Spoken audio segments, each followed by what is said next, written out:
واصحابہ اجمعین۔ اس جیسا کوئی اب تک نہ ہوا، اس جیسا کوئی ہوگا بھی نہیں،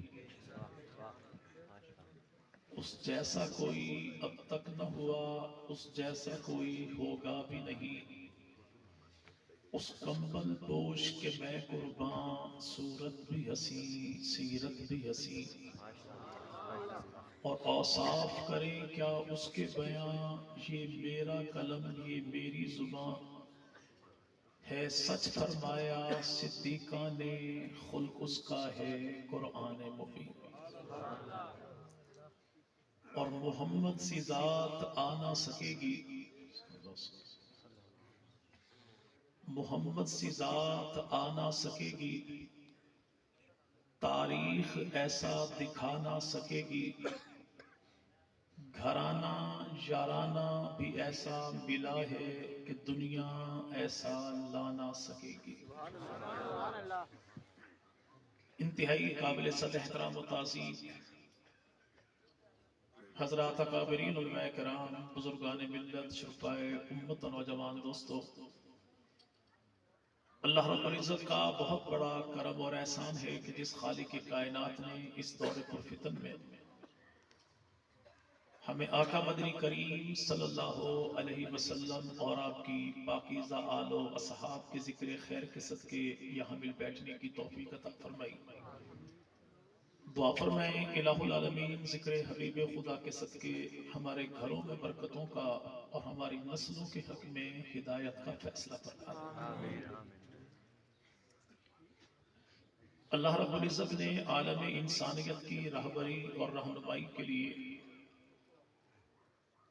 جو کامل مکمل دستور زندگی عطا کیا اسے دین اسلام کہتے ہیں، اور دین اسلام وہ جامع ترین نظام زندگی ہے جو خالق کائنات نے ہر رنگ کے، ہر نسل کے، ہر دور کے، ہر خطے کے، ہر گھر کے، ہر فرد کے، ہر ایک مسئلے کے بہترین حل کے طور پر کائنات میں پیش کیا۔ دین دنیا کی تمام عزتیں، عظمتیں، شان، رفت، بلندی اللہ نے اسی نظام زندگی کے ساتھ جوڑی ہے۔ اگر کوئی شخص اس دین سے ہٹ کے کٹ کے زندگی گزارنا چاہے تو ایسا شخص ذلیل و خوار تو ہو سکتا ہے، کامیاب و کامران کبھی بھی نہیں ہو سکتا۔ اب وہ دین ہے کیا؟ اسی کے بارے مفسر قرآن مولانا احمد علی لاہوری رحمہ اللہ تعالی علیہ، جن کا نام بوٹا سنگھ تھا، پیدا سکھ گھرانے میں ہوئے، کتاب پڑھی مولانا عبید اللہ کی تحفۃ الہند تو سکھ مذہب کو چھوڑا اور دین محمدی کو قبول کر لیا۔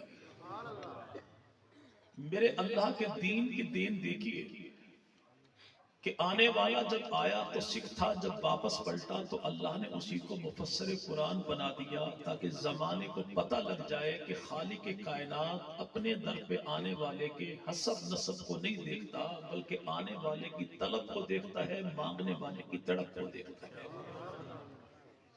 جی احمد علی لاہوری رحمہ اللہ کون ہے؟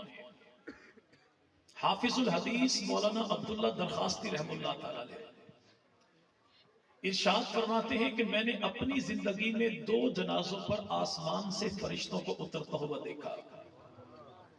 ایک جنازہ لاہور کی دھرتی پر احمد علی لاہوری کا، اور دوسرا جنازہ اس مختصر سے وجود والے عالم دین کا جو 37 سال 7 مہینے کی عمر میں 22 فروری کو شب معراج اپنے دروازے کی دہلیز پر بچوں کی موجودگی میں سینے پر گولی کھا کے امر ہو گئے، اور دنیا اسی کو امیر عظیمت رحم اللہ کے نام سے جانتی ہے۔